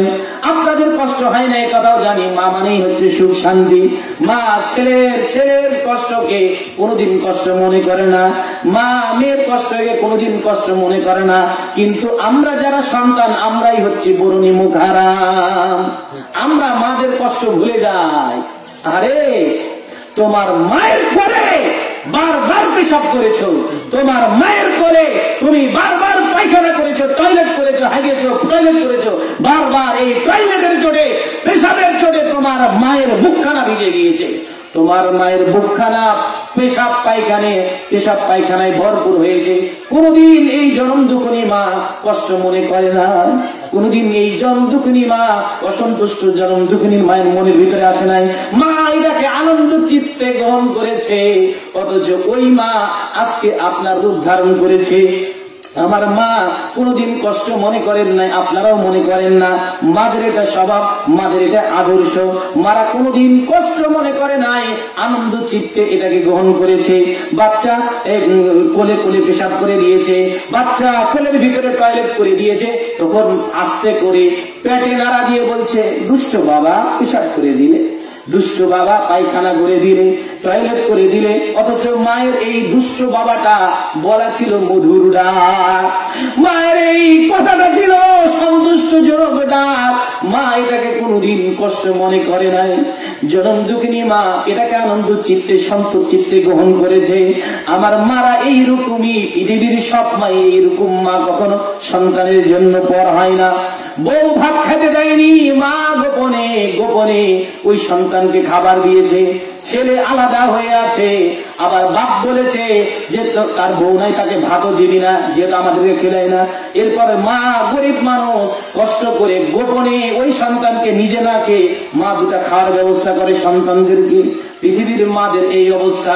মারা কখনো পৃথিবীর মারা সন্তান থেকে কখনো আলাদা হয় না। আমার পাবনাবাসীর মারাও আমার মনে হয় এইরকমই। আমরাও চাই এইরকমই মা হওয়া দরকার। মাদের ইসলামে ভূমিকা, ইসলামে কি কি ভূমিকা রেখেছে মা, পরিবারে কি কি ভূমিকা রাখবে মা। আমার মা, আপনি পরিবারে ভূমিকা রাখবেন, ঘুমানোর সময় সন্তানদেরকে এইভাবে প্রশিক্ষণ দিবেন। আমার মা রাত্রে আমলের কথা আপনাদেরকে বলে দিলাম, এইভাবে প্রশিক্ষণ দিবেন, এইভাবে শিক্ষা দিবেন। আমার মা, দ্বিতীয় নম্বর আপনাদের যে কথা বলছিলাম, সকালবেলা আপনি কিভাবে শুরু করবেন। ও মা, ওই সন্তানকে নিয়ে আপনি যখন ঘুমাবেন, রাত্রিবেলা সকালবেলা উঠতে যাবেন ফজরের সময়, তখন আপনি সর্বপ্রথম দোয়া করবেন আলহামদুলিল্লাহিল্লাযী আহইয়ানা বা'দামা আমাতানা ওয়া ইলাইহিন নুশুর। আল্লাহ সেই সত্তার প্রশংসা, যে আল্লাহ আমাকে ঘুম থেকে আবার জীবন দান করলো। ঘুম মানে মরে যাওয়া, শোয়া মানে মরে যাওয়া, ঘুমিয়ে যাওয়া মানে মরে যাওয়া, ঘুমিয়ে যাওয়া মানে মৃত্যুবরণ করা। আল্লাহ আমাকে এই মরণের পর, মৃত্যুর পর আবার জীবন দান করলো। সুবহানাল্লাহ। এইভাবে আমার মা, আপনি আপনার সন্তানকে প্রশিক্ষণ দিবেন। ঘুম থেকে ফজরের সময় উঠবেন, মা আপনি ফজরের সময় উঠবেন, ওই সন্তানকে 7 বছর বয়স থেকে আপনি প্রশিক্ষণ দিবেন। আর কোনো ঘুমানোর সুযোগ নাই। আজান দিয়ে যে 7 বছরের ছেলেকে ঘুম থেকে উঠাতে হবে, ওটা তার জন্য মেধায় কাজ করবে। ওই 7 বছর বয়সে ওই ফজরের সময় আপনি আপনার মেয়েটাকে উঠিয়ে দিবেন, কোনো কষ্ট নাই, এটা আপনার জন্য ভালো। আমি সেই ফজিলতগুলো বলতেছি। আপনার ওই 7-8 বছরের ছেলেকে ফজরের সময় থেকে আপনি প্রশিক্ষণ দিন, ঘুম থেকে উঠান, ঠান্ডার গরম কোনো দেখা দেখি নাই। দেখবেন ওই সন্তান ফজরের সময় উঠে যাবে, আপনার সাথে ওযু করবে, এরপরে নামাজ পড়ে ওই সন্তান এখন কোরআন তেলাওয়াত শুরু করে দিবে। তার প্রশিক্ষণ শুরু হবে এই 7 বছর বয়স থেকে। আর এই ভূমিকা পালন করবে আমার মা, এই ভূমিকা পালন করবে আমার বোন। ও আমার মা, ও আমার বোন, আপনাদেরকে বলছিলাম সকালবেলা আপনি কি দিয়ে আপনি দিনের সূচনা শুরু করবেন, দিনকে কিভাবে আপনি সাজাবেন, দিনকে আপনি কিভাবে পরিচালনা করবেন। ঘুম থেকে উঠে আগে 1 নম্বর কাজ আপনি দোয়া পড়বেন। ছেলে যদি মেয়ে যদি সাথে থাকে, তাকেও আপনি এই দোয়া পড়ার প্রশিক্ষণ দিবেন। 2 নম্বর কাজ আমার মা, আমার বোন, আপনারা মনে হয় ভুল করেন, এটা মনে হয় আপনাদের জানা নাই। 2 নম্বর কাজটা আজকে জেনেন। করোনা ভাইরাস কেন, কোথা থেকে, কিভাবে হয়, এটার একটা অংশ আমি যেটা 2 নম্বর পয়েন্ট বলবো। এ কথা আমি বলি নাই, এ কথা আপনাদের এই গ্রামের আপনাদের খয়েরশুটি নাকি কালাচাঁদ পাড়ার আপনাদেরই সন্তান শাইখ রইসউদ্দিন হাফেজাহুল্লাহ, উনি আমার ওস্তাদ। উনার কাছে আমি মুয়াত্তা মালিক একটা গ্রন্থ আছে, মুয়াত্তা মালিক একটি গ্রন্থ, এই গ্রন্থে আমি হাদিসটা পড়েছি। 2 নম্বর কাজ কি হবে। শাইখ রইসউদ্দিন আমার ওস্তাদ আমাকে অনেক ভালোবাসে, সত্যি অনেক ভালোবাসে। বিভিন্ন জায়গায় বিভিন্ন অনুষ্ঠানে আমাকে পরিবেশন করার চেষ্টা করে। আমার ওস্তাদ, তিনার কাছ থেকে আমি এই হাদিসটা পড়েছি, তখন থেকে এই আমলটা আমি জেনেছি। আপনাদেরকে আজকে বলবো, আপনারা আমল করবেন। আমার মা, ও আমার বোন, আবু হুরায়রা রাদিয়াল্লাহু তাআলা আনহু قال, আবু হুরায়রা বলেন রাসূল সাল্লাল্লাহু আলাইহি ওয়াসাল্লাম বলেছেন, ইযা ইস্তাইকাদা আহাদুকুম মিন নাওমিহি ফালইগসিল ইয়াদাহু ফাইন্না আহাদাকুম লা ইয়াদরি আইনা বাতাত ইয়াদাহু। আমার মা, রাসূল বলেছেন তোমাদের কেউ যখন ঘুম থেকে জাগ্রত হবে, আর রাসূল বলছেন ফালইগসিল ইয়াদাহু। 2 নম্বর কাজ আমার মা, আমার বোন, যে হাত দুখানাকে সুন্দর করে ধৌত করতে হবে। এটা কাজ কেন আপনি ধৌত করবেন আমার মা, আমার বোন, এটা আল্লাহ রাসূল বলে দিয়েছেন। রাসূল বলছেন, ফাইন্না আহাদাকুম لا يدري أين باتت يده فإن أحدكم لا يدري أين باتت يده কেননা এই রাত্রিবেলা আপনি ঘুমিয়েছিলেন, মরা ব্যক্তি আপনি, আপনার হাত কোথায় গিয়েছে হতে পারে লজ্জাস্থানে স্পর্শ করতে পারে, অথবা এই হাতে কোনো জীবাণুযুক্ত হয়তোবা প্রাণী, হয়তোবা আপনার জীবজন্তু, হয়তোবা কোনো পোকামাকড় এই হাতে আপনার স্পর্শ করতে পারে। এই স্পর্শ করার কারণে, লজ্জাস্থানে স্পর্শ করার কারণে, পোকামাকড়ের সাথে স্পর্শ করার কারণে এই হাতে আপনার জীবাণু লেগে থাকতে পারে। রাসূল বলেছেন এই কথা, ইন্না আহাদাকুম লা ইয়াদরি আইনা বাতাত ইয়াদাহু। রাসূল বলছেন, কেন তোমাদের কেউ জানে না রাত্রিবেলা তার হাত কোথায় গিয়েছিল, এটা কেউ তোমাদের জানে না। সুতরাং আমার মা, আমার বোন, আপনি ঘুম থেকে উঠে আপনার দ্বিতীয় নম্বর কাজ, ব্রাশটা না নিয়ে, দাঁতল মেশক না নিয়ে, আপনি আগে কবজি পর্যন্ত সুন্দর করে হাত আগে ধৌত করবেন। এটা রাসূল বলেছেন, এটা পৃথিবীর কোন মানুষ বলে না। এই হাতে জীবাণু লেগে থাকতে পারে, আপনি হাত না ধৌত করে ব্রাশটা নিয়ে সরাসরি ব্রাশ করলেন, হাতে জীবাণু আপনার মুখে যাবে, করোনা ভাইরাস হয়ে যাবে। এটা কি ভাইরাসের নামে এসেছে ভাই? ওমিক্রন ভাইরাস আপনার দেখা দিয়েছে। এই জন্য রাসূল এই ভাইরাস থেকে বাঁচার জন্য পুত পবিত্র যত্ন করতে বলেছেন। রাসূল এই ভাইরাস থেকে বাঁচার জন্য মা আপনাকে পদ্ধতি শিখিয়ে দিয়েছেন। ঘুম থেকে উঠে আপনি আগে দোয়া করবেন, দ্বিতীয় নম্বর কাজ আগে হাত ধৌত করবেন। কোথা থেকে মা? এই কবজি, দুই কবজি পর্যন্ত সুন্দর করে হাত ধৌত করবেন। আমার মা, আমার বোন, 2 নম্বর কাজ গেল।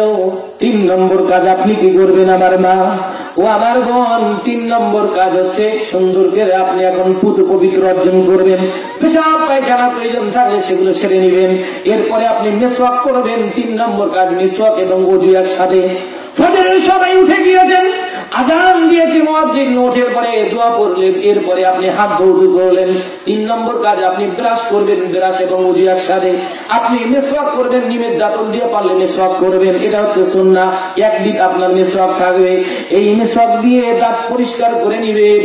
এরপরে আপনি সুন্দর করে ওযু করবেন আমার মা, আমার বোন, সুন্দর করে ওযু করে 4 নম্বর আপনাদের কাজ হচ্ছে এবার আপনাকে ফজরের সুন্নাত পড়তে হবে।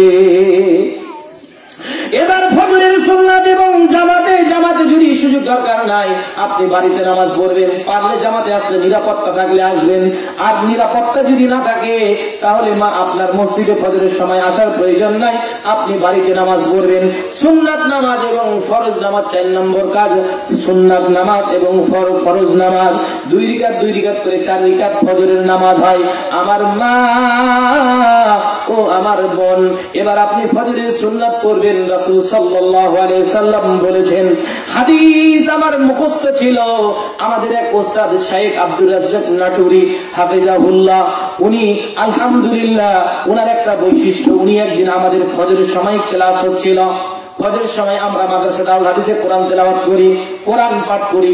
উনি আমাদেরকে এই হাদিসটা শিখিয়েছিলেন, যে এই হাদিসটা হচ্ছে রাকাতাল ফাজরি খায়রুম মিনাদ দুনিয়া ওয়া মা ফিহা। রাসূল বলেছেন রাকাতাল ফাজরি খায়রুম মিনাদ দুনিয়া ওয়া মা ফিহা। রাসূল বলেন এই ফজরের 2 রিকাত সুন্নাত, দুনিয়া এবং দুনিয়ার ভিতরে যা কিছু রয়েছে, পৃথিবী এবং পৃথিবীর ভিতরে যা কিছু রয়েছে, সমস্ত কিছুর চাইতে ফজরের 2 রিকাত সুন্নাত হচ্ছে অধিক মর্যাদা সম্পন্ন। সুবহানাল্লাহ, আল্লাহু আকবার। আমার মা, এই ফজরের সুন্নাতের এত দাম, ফজরের সুন্নাতের এত গুরুত্ব, এজন্য আপনি সময়ে সময়ে টাইমে আযান দিলেই উঠে যাবেন, দোয়া করবেন, হাত ধৌত করবেন, ওযু করবেন, এরপরে আপনি ফজরের সুন্নাত শুরু করে দিবেন। রাসূল বলেছেন ফজরের সুন্নাত দুনিয়া এবং দুনিয়ার ভিতরে যা কিছু রয়েছে, পৃথিবী এবং পৃথিবীর ভিতরে যা কিছু রয়েছে, পৃথিবীতে আপনার কাছে কি প্রিয়? আপনার ছেলে মেয়ে আপনার কাছে প্রিয় খুব, আপনার টাকা পয়সা গুলো আপনার কাছে অনেক প্রিয়, আপনার স্বামী আপনার কাছে অনেক প্রিয়, আপনার হাতে, আপনার কানে, আপনার নাকে যে দুলগুলো আছে, সোনা দানা আছে, রূপা আছে, এগুলো আপনার কাছে অনেক প্রিয়। রাসূল বলেছেন এই দুনিয়াতে তোমার স্বামী নয়, তোমার ব্যাংক ব্যালেন্স নয়, তোমার সোনা দানা নাই, তোমার টাকা পয়সা নাই, বরং দুনিয়া এবং দুনিয়ার ভিতরে যা কিছু রয়েছে এদের চাইতে উত্তম হচ্ছে, মর্যাদা সম্পন্ন কাজ হচ্ছে ফজরের 2 রিকাত সুন্নাত। আমার মা, আপনাদের পরিবেশ আলহামদুলিল্লাহ খুব সুন্দর আছে। আমার মারা মনোযোগ সহকারে আলোচনা শুনছে। আমার মনে হয় আমার মা আমাদের মাদের মনে হয় উপকার হবে এবং মনোযোগ সহকারে আলোচনা শুনছে, মনোযোগী আছে আমার মার। আমার মার জন্য আমরা শেষ পর্যায়ে আমরা দোয়া করব। আপনারা মনোযোগ সহকারে খুব গভীর ভাবে চিন্তা চেতনা করেন আর গভীর ভিতরে মাথার ভিতরে ঢুকিয়ে নিন যে কিভাবে ছেলেটা আলোচনা করছে, আমার ছেলে আলোচনা করে গিয়েছে, কিভাবে আমি আমার জীবনকে সাজাবো। এইভাবে আপনি সাজাবেন। আমার মা এইভাবে আপনি ওযু করবেন। এরপরে ফজরের 2 রাকাত সুন্নাত যখন হয়ে গেল, আপনি আপনার মেয়েকে নিয়ে জামাতে এবার ফজরের 2 রাকাত ফরজ নামাজ রয়েছে, এই ফরজ নামাজ আপনি আদায় করবেন। 4 নম্বর কাজ, তাহলে 1 নম্বর কাজ দোয়া পড়বেন ঘুম থেকে উঠে, 2 নম্বর কাজ হাত ধৌত করবেন, 3 নম্বর কাজ ওযু এবং মিসওয়াক করবেন, 4 নম্বর কাজ ফজরের 2 রাকাত সুন্নাত আগে আদায় করবেন। এরপরে সেই ফরজ 2 রাকাত যে ফরজ নামাজ রয়েছে এই নামাজ আপনি আদায় করবেন। আমার মা ফরজের নামাজ হয়ে গেল, এবার গুরুত্বপূর্ণ আরেকটি আমল বিশ্বনবী বলেছেন ফজরের পরে কোরআন তেলাওয়াত। মা আমার আলহামদুলিল্লাহ আমার অনেক মা বোন রয়েছে যারা আলহামদুলিল্লাহ ফজরের নামাজ পড়ে আমার অনেক মা বোন রয়েছে আলহামদুলিল্লাহ। আমি তাদের প্রশংসা করি, তাদের দোয়া করি, আল্লাহ তাদের আগ্রহ চিন্তা চেতনা আরো বাড়িয়ে দিই। অনেক আমার মা বোন রয়েছে যারা ফজরের নামাজ পড়ার পরে আলহামদুলিল্লাহ দেখা যায় কোরআন তেলাওয়াত শুরু করে দেয়। অনেক মহিলা আছে, আল্লাহ আপনাদের প্রতি সে সময় রহমত বর্ষণ করে। মা আপনার প্রতি আল্লাহ সে সময় দয়া বর্ষণ করেন। মা আপনার প্রতি সে সময় আল্লাহ শান্তি নাজিল করেন আপনার জন্য।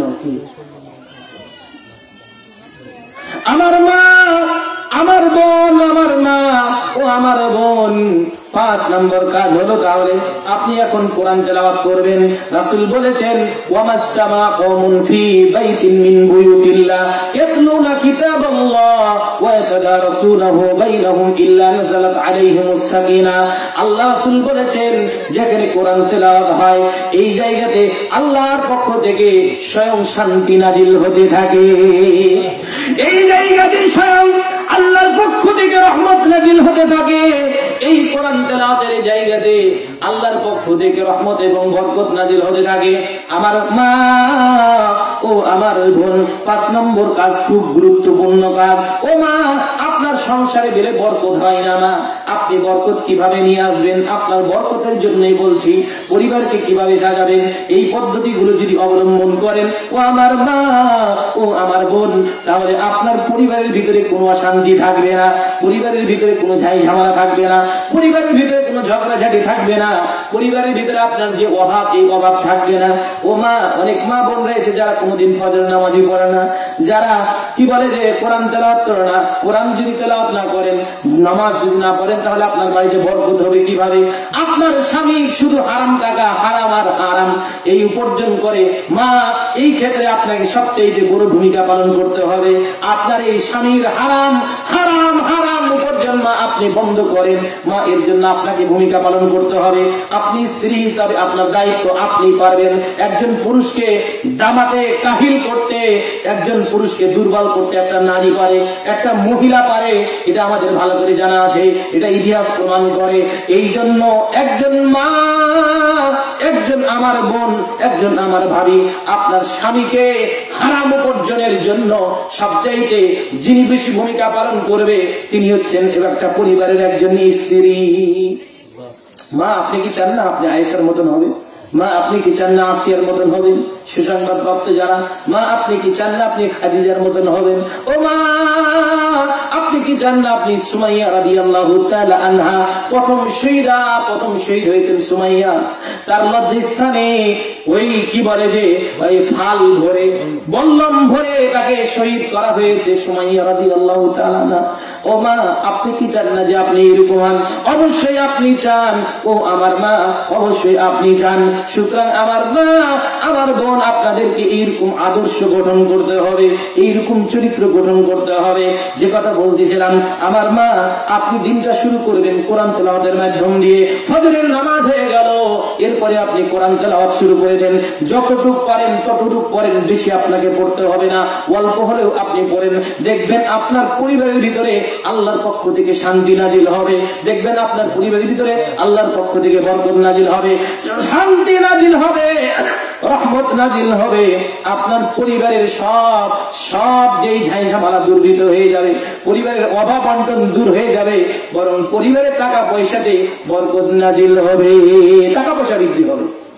মহিলারা তো চায়, মহিলাদের এটা কাজ, মা বোনদের কাজ, যে তুমি টাকা জড়ো করো, খালি টাকা ইনকাম করো আর খরচ করে দাও। আলহামদুলিল্লাহ, এটা মাদের ভালো গুণ, মারা এটা ভালোর জন্যই চায়, বোনরা এটা ভালোর জন্যই চায়, ঠিক আছে, পরিবারে টাকার প্রয়োজন আছে, এটা একটা ভালো গুণ, আলহামদুলিল্লাহ। কিন্তু এই টাকা উপার্জন জন্য আপনার স্বামী হারাম পদ্ধতি না করে, জুয়া খেলে খেলে টাকা ইনকাম করে, অথবা নেশা করে, দ্রব্য বিক্রি করে হারাম উপার্জন করে, অথবা মানুষের চাকরির নাম দিয়ে আপনার টাকা নেয়, অথবা সুদ খায়, অথবা ঘুষ খায়। মা, এই মহিলা আপনাকে বলছি, মা আপনাকে বলছি, বোন আপনাকে বলছি, আপনাকে ক্ষেত্রে ভূমিকা পালন করতে হবে। আপনার স্বামীর এই সুদ খাওয়া বন্ধ করতে হবে, এই ঘুষের টাকা দিয়ে আপনাকে বন্ধ করতে হবে, না হলে এই পরিবার, আপনি ওই টাকা খাচ্ছেন, আপনার শরীরটা গঠন হচ্ছে হারামের মধ্য দিয়ে, আপনার সন্তান খাচ্ছে ও হারামের মধ্যে বেড়ে উঠতেছে, আপনার স্বামী খাচ্ছে ওই হারামের মধ্য থেকে বেড়ে উঠতেছে।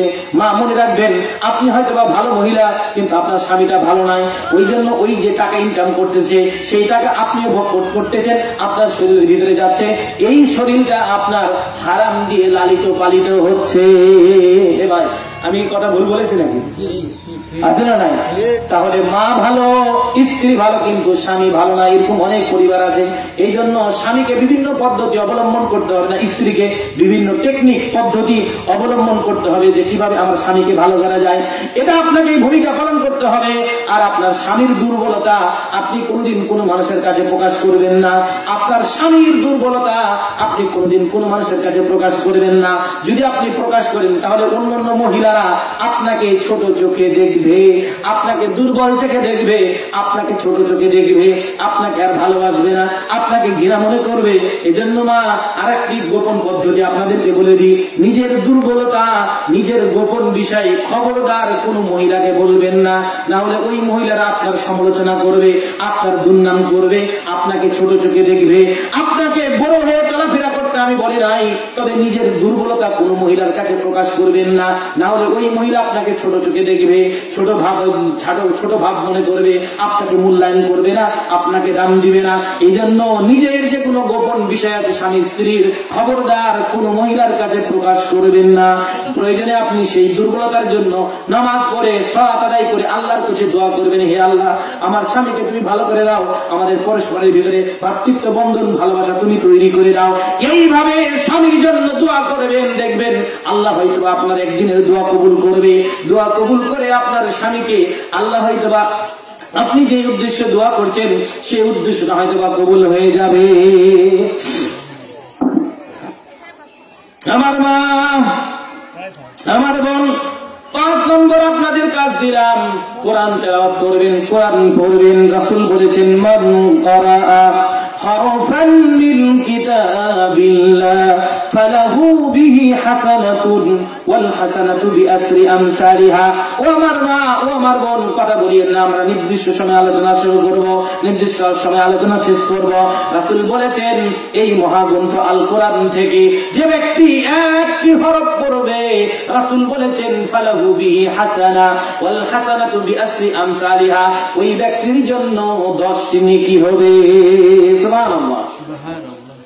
রাসূল বলেছেন, লা আকুলু, আমি বলি নাই আলিফ লাম মিম হরফুন, এটি একটি মাত্র হরফ। রাসূল বলেছেন, ওয়ালাকিন আকুলু, বরং আমি বলেছি আলিফু হরফুন, আলিফ একটি হরফ, আলিফু হরফুন, লাম হরফুন, ওয়া মিম হরফুন। আলিফ পড়লেই মা আপনি 10টি নেকি পেয়ে যাবেন, বা পড়লেই আপনি 10টি নেকি পেয়ে যাবেন, লাম পড়লেই আপনি 10টি নেকি পেয়ে যাবেন, মিম পড়লেই আপনি 10টি নেকি পেয়ে যাবেন। আলিফ লাম মিম, এই আলিফ লাম মিম পড়বেন মা, এই 3টি অক্ষর পড়লেন, এই 3টি অক্ষর পড়ার কারণে আপনি 30টা নেকি পেয়ে গেলেন। এইভাবে মা আপনি আপনার দিনকে সাজাবেন, এইভাবে আপনি আপনার দিনটাকে প্রত্যেক দিন শুরু করবেন। আপনি নামাজ পড়বেন, নামাজ পড়ে মা হাফ পারা হোক, 10 পৃষ্ঠা হোক, 5 পৃষ্ঠা হোক, আপনি কোরআন তেলাওয়াত করবেন। কোরআন তেলাওয়াত করে, কোরআন পাঠ করার পরে মা আপনি এখন আপনার বাড়ির সংসারের কাজ শুরু শুরু করে দিবেন। দেখবেন আপনার পরিবারে আর কোনোদিন অশান্তি হবে না, আপনার পরিবারে বিশৃঙ্খলা হবে না, আপনার পরিবারের ভিতরে বরকত থাকবে না, এমনটা হবে না, বরং আপনার পরিবারে ওই সময় বরকত নাজিল হবে, শান্তি নাজিল হবে। এইভাবে মা আপনাদেরকে দিনের সূচনা শুরু করতে হবে। এরপরে আপনি রান্না বান্নার কাজ করবেন, সন্তানদেরকে পড়ার প্রশিক্ষণ দিবেন, কোরআনের প্রশিক্ষণ দিবেন, সাথে মেয়েটাকে নিয়ে বসবেন, ছেলেটাকে নিয়ে বসবেন। আমার মা এরপরে আপনাদের কাজ হচ্ছে দিনের আপনাদের সাংসারিক কামগুলো সারবেন। এরপরে দুপুরের যখন সময় হয়ে যাবে, আমার অনেক মা বোন রয়েছে সময় সময় নামাজ পড়ে না, সময় সময় সালাত আদায় করে না, টাইম পার হয়ে যায় তখন আবার গোসল করতে যায়, টাইম পার হয়ে যায় তখন আবার নামাজ পড়তে হয়। এটা নামাজ পড়ে এই একটা বৈশিষ্ট্য মহিলাদের খুব খারাপ গুণ। খারাপ গুণটা কি? সময়ে সময়ে নামাজ পড়তে চায় না, সময়কে মূল্যায়ন করতে চায় না মহিলা নামাজের ক্ষেত্রে আমি দেখেছি। এজন্য আমার মা বোনদেরকে বলবো, মা আমার বোন, যখনই আজান হয়ে যাবে তখন আপনার কাজ বন্ধ হয়ে যাবে। আজান হওয়া মানে আপনার কাজ বন্ধ হওয়া, আজান হওয়া মানে আপনার কাজ বন্ধ হয়ে যাওয়া, আজান হওয়া মানে আপনাকে এখন আল্লাহর ডাকে সাড়া দিতে হবে, আজান হওয়া মানে আপনাকে এখন সলাতের জন্য প্রস্তুতি নিতে হবে, আজান দেওয়া মানে আপনাকে এখন ওযু করতে হবে, আজান দেওয়া মানে আপনাকে এখন আল্লাহকে স্মরণের জন্য যেতে হবে, আজান দেওয়া মানে আপনাকে এখন জিকির আজকার করতে হবে, আজান দেওয়া মানে আপনাকে এখন তাসবিহ তাহলিল করতে হবে, আজান দেওয়া মানে এখন মনে করতে হবে আল্লাহ আপনাকে ডেকেছে, আল্লাহর ডাকে আপনাকে সাড়া দিতে হবে, আজান দেওয়া মানে আপনাকে হাজিরা দিতে হবে, আজান দেওয়া মানে আপনাকে এখন আল্লাহর জিকির আজকার তাসবিহ তাহলিলে ব্যস্ত হয়ে যেতে হবে। আল্লাহ আপনাকে এই ফজর থেকে নিয়ে এই দুপুর পর্যন্ত অনেক সময় আপনাকে আল্লাহ ছাড় দিয়েছে মা। এখন আপনার কাজ হচ্ছে মা, আপনি এখন একটু আল্লাহকে এবার সময় দিন। আল্লাহ আপনাকে এই দীর্ঘক্ষণ সকাল থেকে নিয়ে ফজর থেকে নিয়ে এই আপনার দুপুর পর্যন্ত সময় দিয়েছিল, এখন আপনি এবার আল্লাহকে সময় দেন। মা আমার বোন, কত সুন্দর করে দিনটাকে সাজানো হয়েছে, আপনি কোনদিন চিন্তা চেতনা করেন, আপনাকে আজকে সাজিয়ে দিলাম, আপনাকে স্মরণ করিয়ে দিলাম। আমার মা আমার বোন, এবার আপনি আল্লাহকে একটু সময় দিন। 15 মিনিট 10 মিনিট 15 মিনিট নামাজ হয়ে গেল মা, এবার ছেলে মেয়ে স্বামী আছে তাদেরকে নিয়ে বসে একসাথে এবার পরিবারে খাবেন। আর ছেলেদেরকে আদর করবেন, ভালোবাসবেন, আব্বু আম্মু বলবেন, ছেলেদেরকে মারবেন না, কোনো সময় বকবেন না। এটা অনেক মা রয়েছে, কুকুরের বাচ্চা, শুয়োরের বাচ্চা, কুত্তার বাচ্চা, ও যে তোর জন্মতে খারাপ, এইরকম অনেক মহিলা আছে, এইরকম অনেক মা রয়েছে, ছেলেকে বলে মাকে বলে। আমার মা আপনাদেরকে বলবো, অনেক মহিলার অনেক রাগ রয়েছে, অনেক মা রয়েছে অনেক রাগী, ছোট থেকে রাগের অভ্যাস থেকে গিয়েছে। মা আপনাকে গুরুত্ব সহকারে আপনাকে বলবো, মা আপনি খবরদার ছেলেকে কোনো সময়ের জন্য বকাবকি করবেন না।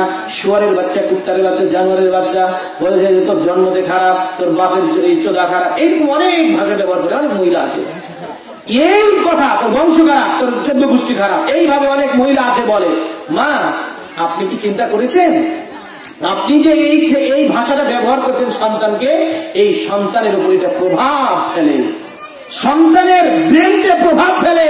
আপনি চাচ্ছেন আপনার ছেলেকে ইঞ্জিনিয়ার বানাবেন, আপনি চাচ্ছেন আপনার ছেলেকে ব্যারিস্টার বানাবেন, আপনি চাচ্ছেন আপনার ছেলেকে কোরআনের হাফেজ বানাবেন, আপনি চাচ্ছেন আপনার মেয়েকে আলেমা বানাবেন, আপনার ছেলেকে আলেম বানাবেন, কিন্তু এই যে আপনি মাঝে মধ্যে গালি দেন আপনার ছেলে মেয়েকে, এই ছেলে মেয়ের মন মানসিকতা তখন খারাপ হয়ে যায়, তখন তাদের ওই সময় তাদের ব্রেনের উপর প্রভাব ফেলে। এই জন্য ছেলে মেয়েকে আদর করবেন, ভালোবাসবেন, প্রয়োজনে 2-4 থাপ্পড় দিবেন, লাঠির ব্যবস্থা করবেন, বেশি মারবেন না, 2-4 বার বাড়ি মারবেন। এমন করে বাড়ি মারবেন, এক বাড়ি মারলে এই জন্য পাশার উপরে যেন আপনার ছেলে আপনার মেয়ে যেন কাবু হয়ে যায়। বেশি মারতে হবে না, চোখ গরম করলে যেন আপনার ছেলে আপনার কথা যেন শুনে, আপনার মেয়ে যেন আপনার কথা শুনে। এইরকম প্রশিক্ষণ, এইরকম চিন্তা চেতনা নিয়ে আসতে হবে। আমার মা ও আমার বোন, এইভাবে ছেলেদেরকে আদর যত্ন করবেন, মাঝে মধ্যে একটু প্রয়োজনে কি বলে শাসন বাসন করবেন। আর আরেকটি কথা বলছি, আপনার মেয়ের কাছে অন্য বাড়ির মেয়ে আসে, এটা খুব সাবধান। ওই মহিলা এসে প্রেমের গল্প করে, নাটক করে, বন্ধু বান্ধব গল্প করে, এগুলোই বেশি গল্প হয়, এটা বন্ধ করতে হবে। যদি পড়াশোনার গল্প হয় আলহামদুলিল্লাহ প্রেমের গল্প হলে ওই মহিলার, ওই নারীর, ওই মেয়ের আপনার বাড়িতে আসা বন্ধ করে দিতে হবে। এইরকম অনেক পরিবারে চলে, এগুলো আমাদের জানা বিষয়, অজানা বিষয় নয়, এগুলো ইতিহাস প্রমাণ করে। এজন্য এক্ষেত্রে মাদেরকে বেশি ভূমিকা পালন করতে হবে। ঠিক আছে, মাকে ভূমিকা পালন করতে হবে। মাই এই মেয়েকে সচেতন করবে, মাই এই ছেলেকে সচেতন করবে। এই জন্য আপনার মেয়ের বান্ধবীকে নির্বাচন করতে হবে পরেশগার মহিলা, পরেশগার আপনার মেয়ের জন্য বান্ধবী হয়, আপনার ছেলের বন্ধুর জন্য পরেশগার ছেলে হয়। এই জন্য রাসূল বলেছেন খায়রুল আসহাবি ইনদাল্লাহ খায়রুহুম লিসাহিবিহি। রাসূল বলেছেন আল্লাহর নিকটে ওই সঙ্গী হচ্ছে আল্লাহর কাছে প্রিয় যেই সঙ্গী তার বন্ধুর কাছে প্রিয়। সুতরাং মা, আপনি আপনার ছেলের বন্ধু নির্বাচন করবেন ভালো বন্ধু, আপনার মেয়ের বান্ধবী নির্বাচন করবেন একজন পরেশগার, একজন ভালো নারী, একজন তাকওয়াশীল নারীকে আপনি নির্বাচন করবেন। মা, এটা মাকে ভূমিকা পালন করতে হবে, এটা মায়ের নৈতিক দায়িত্ব। ওই কি ঘটনা ঘটলো ঢাকাতে, দুই ছেলে মেয়ে কৃত্রিম পদ্ধতিতে যে অবলম্বন করো, কিনা কি নাম কি না, কিছুদিন আগে ছেলে মেয়েকে পাঠিয়ে দিয়েছিল। তার মেয়ে বললো তার মাকে যে আমাকে ছাড় দাও, আমি ছেলের সাথে দেখা করতে যাবো। ঢাকাতে যে ঘটনা ঘটলো, কি যেন নাম, সুলতানপাড়া, ছেলেটার নাম কি যেন। তো এই ঢাকাতে যে ঘটনা ঘটলো, মেয়ে বলতেছে, কথা শুনেন মা বোনেরা, শেষ করে দিব আমরা। মেয়ে বলছে মাকে যে আমার বন্ধু কি যেন, আমার খেয়াল আসতে, আমার বন্ধুর সাথে দেখা করতে যাব। মা বলছে যে যাও, দেখা করতে যাও। ছেলের বাড়িতে কেউ নাই, বাবাও নাই, মাও নাই, একাই আছে। বলছে পড়তে যাই। একটা নারীকে একটা ছেলের কাছে কেউ পাঠায় নাকি? একটা মহিলাকে, যুবতী মহিলাকে কেউ পুরুষের কাছে ছেড়ে দেয়? এটা মাদের বৈশিষ্ট্য। খবরদার, আপনার মেয়ে যদি বান্ধবীর বাড়ি যেতে চায়, খবরদার যাওয়া নিষেধ, হারাম, নিষিদ্ধ।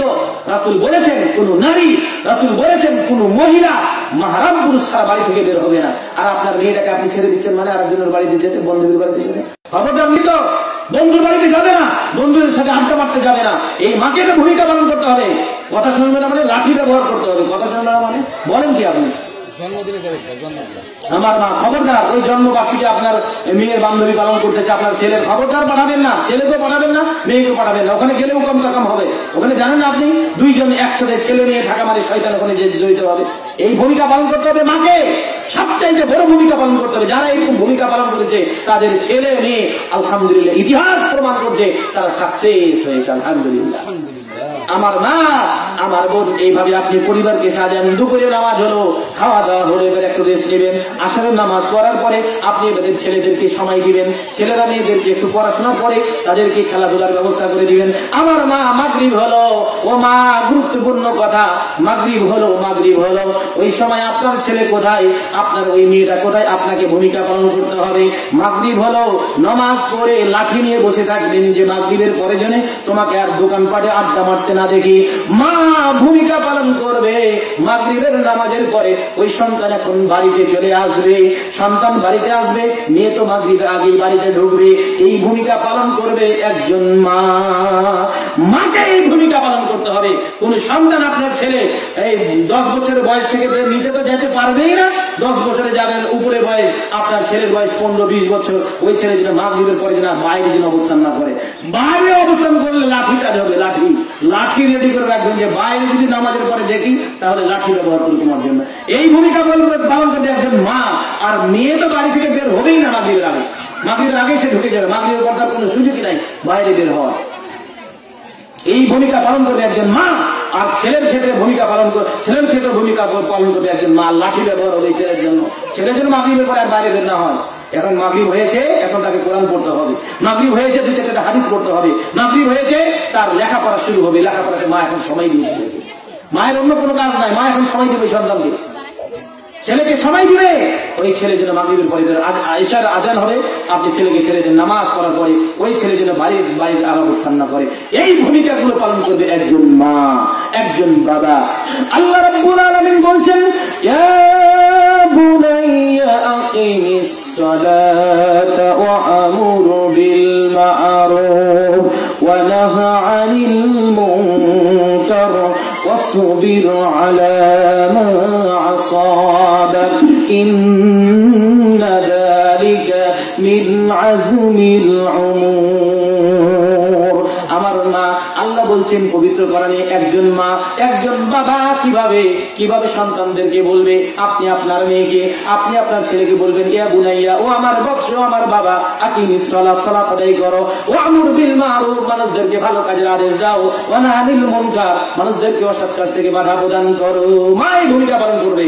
আমার মা, আমার মনে হয় আপনাদের কিছু উপকৃত হলো। আমার মা, আমার মনে হয় আপনাদের কিছুটা হলেও, কিছু না হলেও কিছু উপকৃত হয়েছে। আপনাদেরকে একেবারে স্পষ্ট করেছি, আপনি আপনার জীবনকে কিভাবে সাজাবেন, আপনি আপনার জীবনকে কিভাবে পরিচালনা করবেন, এই পদ্ধতিগুলো আপনাদেরকে শিখিয়ে দিলাম। একেবারে ফজর থেকে নিয়ে শুরু করে রাত্রি পর্যন্ত আপনাদের এই পদ্ধতি শিখিয়ে দিলাম। রাত্রি হয়ে গিয়েছে, সন্তানকে নিয়ে ঘুমাবেন, দোয়া পাঠ করবেন। আপনাকে আমি শিখালাম, আপনাকে পদ্ধতি শিখালাম, আপনি আপনার জীবনকে কিভাবে পরিচালনা করবেন। আপনার প্রতি আমার দাবি, আপনার প্রতি আমার দাওয়াত, এবং দাওয়াত থাকলো, দাবি থাকলো, হক থাকলো আপনার প্রতি আমার, যে আপনি নিজেকে এইভাবে জীবনকে পরিচালনা করবেন। আপনার মেয়েকে এইভাবে প্রশিক্ষণ দিবেন, ছেলেকে প্রশিক্ষণ দিবেন, নিজে প্রশিক্ষণ নিয়ে এইভাবে জীবন পরিচালনা করবেন। আমার মা, দেখবেন যে আপনাদের পরিবারে সুখ শান্তি নাজিল হবে, পরিবার গঠন হবে, এইভাবে সুখ শান্তি জীবন পালন করতে পারবেন। আমার মা, আমার বোন, এবার আপনাদেরকে একটু বলি, যারা আপনারা কোরআনকে ভালোবাসেন, যারা আপনারা দ্বীন ইসলামকে ভালোবাসেন, যারা আল্লাহকে ভালোবাসেন, রাসূলকে ভালোবাসেন, যারা এই মসজিদকে ভালোবাসেন, ও আমার মা, আপনারা এই মসজিদের জন্য এবার আপনারা একটু দান করবেন। আপনার বাবার জন্য আপনি একটু দান করেন মা, আপনার মায়ের জন্য আপনি এবার দান করেন মা। আমার মা, আপনার বাবার জন্য আপনি দান করবেন, আপনার মায়ের জন্য দান করবেন। জনম দুঃখিনী মা আপনার দুনিয়াতে নাই, মা দুনিয়া থেকে চলে গিয়েছে, আপনার বাবা দুনিয়া থেকে চলে গিয়েছে। সুতরাং ওই বাবার নামে আপনি একটু মা দোয়া কর, মা একটু দান করবেন এই মসজিদের জন্য, আপনার বাবার জন্য দান করবেন। ও আমার মা, এখানে টাকা আসবে না, না আমার মা, যারা সিমেন্ট বাকি লেখাতে চান ওখানে লিখে দেন, যারা নগদ টাকা দিবেন মোটা অঙ্কের আপনারা এখানে দিয়ে পাঠাতে পারেন, আমি নাম ধরে ধরে দোয়া করে দিব। ছোট বাচ্চাদেরকে দিয়ে পাঠাতে পারেন, খুব দ্রুত সময়, অল্প সময় নিয়ে আলোচনা শেষ করে দিব। আর আপনাদেরকে সুন্দরভাবে বুঝিয়ে তুললাম, ফুটিয়ে তুললাম, জীবনকে কিভাবে পরিচালনা করতে হবে, জীবনকে কিভাবে সাজাতে হবে। এইভাবে যদি আপনি সাজান, ইনশাআল্লাহ অচিরে হয়তো জান্নাত হবে। বাচ্চাদেরকে দিয়ে আপনারা দিয়ে পাঠান, ছোট ছোট বাচ্চাদেরকে এই নিজ দিয়ে পাঠান। যে যা পারবেন এই মসজিদের জন্য আপনারা দান করেন, এই মসজিদের উন্নতি কল্পনের জন্য আপনারা আপনাদের বাবার জন্য দান করবেন, মায়ের জন্য দান করেন, বাবার জন্য দান করেন। জনম দুঃখিনী মা দুনিয়া থেকে আপনার চলে গিয়েছে, জনম দুঃখিনী বাবা থেকে দুনিয়া থেকে চলে গিয়েছে। ওই মা আপনার জন্য কত কষ্ট করেছে, ওই বাবা আপনার জন্য কত কষ্ট করে গিয়েছে, কিন্তু ওই বাবা আর দুনিয়াতে এখন নাই, ওই বাবা এখন আর পৃথিবীতে নাই, ওই বাবা এখন অবস্থান করতে চাই পূর্বস্থানে, বাগানে বাগস্থানে, হয়তো দেবে মোরে কবর। ইমন ছোট্ট বাচ্চা তার দাদার জন্য 100 টাকা দান করেছে, আল্লাহ তুমি তার দানকে কবুল করো।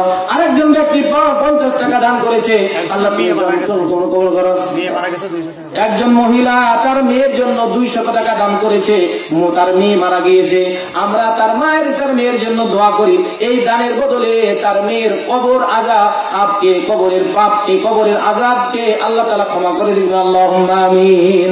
আল্লাহুম্মা সাল্লি আলাইহি, আল্লাহুম্মা বারিক আলাইহি। আমার মা, অল্প সময় নিব, অল্প সময়ের মধ্যে আপনাদের কারো বাবা নাই, কারো মা নাই, কারো দাদি নাই, দাদা নাই, আপনাদেরকে ভালোবাসতো, তাদের জন্য, তাদের রুহের মাগফিরাতের জন্য আপনারা যে যা পারবেন সাধ্য অনুযায়ী 50, 100, 200, 500 করে আপনারা ছোট ছোট বাচ্চাদের মাধ্যম দিয়ে টাকা দিয়ে পাঠান।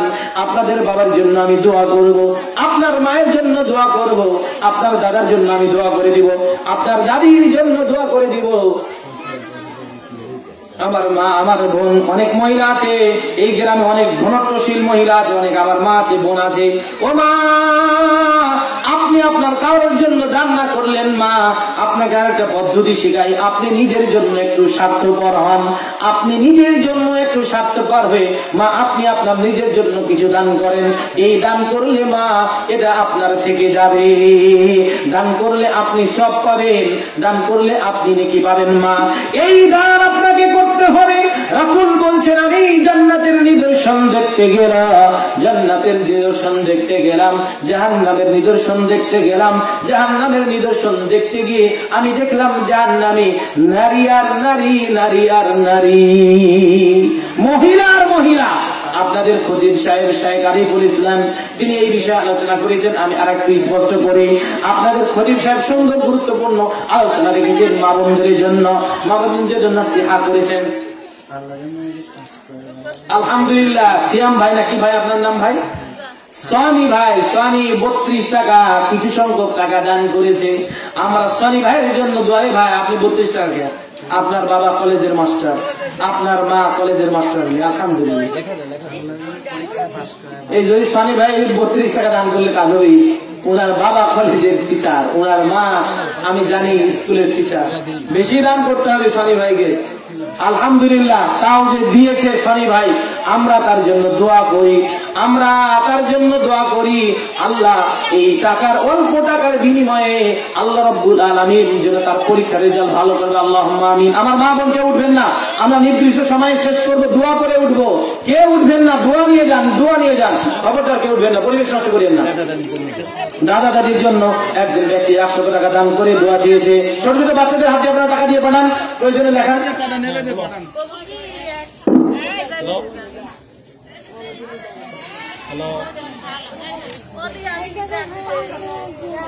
আমার মা একজন ছেলের জন্য এবং বাবার জন্য দুইজন 200 টাকা দান করেছে। বাবার জন্য, জনম দুঃখিনী বাবার জন্য টাকা দান করেছে। আল্লাহ আপনি তার দানকে কবুল করে। ছোট ছোট বাচ্চাদের দিয়ে পাঠান। বাবার জন্য দান করেন, আপনার মায়ের জন্য দান করেন। জনম দুঃখিনী মা নেই, জনম দুঃখিনী বাবা নেই। আমার মা বোন কেউ উঠবেন না, আপনারা সহযোগিতা করেন বাবার জন্য, মায়ের জন্য, যারা দুনিয়া থেকে চলে গিয়েছে নানা নানির জন্য। আপনাকে বলছিলাম আপনি নিজের জন্য একটু স্বার্থপর হন, নিজের জন্য একটু স্বার্থপর হন।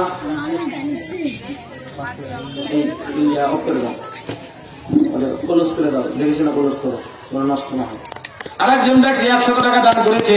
আল্লাহ তুমি তার দানকে কবুল করো, আল্লাহ তুমি তার দানকে মঞ্জুর করো, আল্লাহ তুমি দানকে কবুল করো।